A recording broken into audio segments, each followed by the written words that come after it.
விட்டா இப்படிதான் ஆகும். இதுக்கு பேரு ஹைட்ரோபோபியா. தண்ணியை பார்த்தாலே பயப்படுவாங்க. இது ரேபிஸ்கான ஒரு சிம்டம்ஸ். இந்த சிம்டம்ஸ் வந்துட்டா எந்த மருந்தாலையும் நம்மளை காப்பாற்ற முடியாது.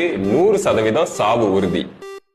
ஒரு வெறி நாய் நம்மளை கடிச்ச உடனே ரேபிஸ் பரவாது. இந்த ரேபிஸ் வைரஸ் ரொம்ப பொறுமையா தான் நம்ம மூளையை நோக்கி டிராவல் ஆகும். இப்போ ஒரு நாய் நம்ம கால்ல கடிச்சிட்டா கால்ல இருந்து வைரஸ் மூளைக்கு போறதுக்கு 6 மாசம் கூட ஆகலாம்.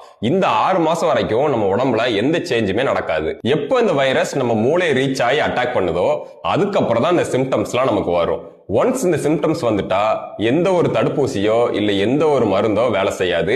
10 நாள்ல இறந்துருவாங்க. அதனால என்னை ஒரு நாய் 1 மாசத்துக்கு முன்னாடி தான் கடிச்சது, நான் நல்லா தான் இருக்கேன்னு அசால்ட்டா இருக்காதீங்க. உடனே போய் தடுப்பூசி போட்டுக்கோங்க. தடுப்பூசியை பொறுத்தவரை படத்துல வர்ற மாதிரி தொப்புளை சுத்தி 40 ஊசி எல்லாம் போட மாட்டாங்க. நம்ம ஷோல்டர்ல 4 ஊசி தான் போடுவாங்க. கடிச்ச அன்னைக்கு 1, 3வது நாள் 1, 7வது நாள் 1, 28வது நாள் 1, அவ்வளவுதான்.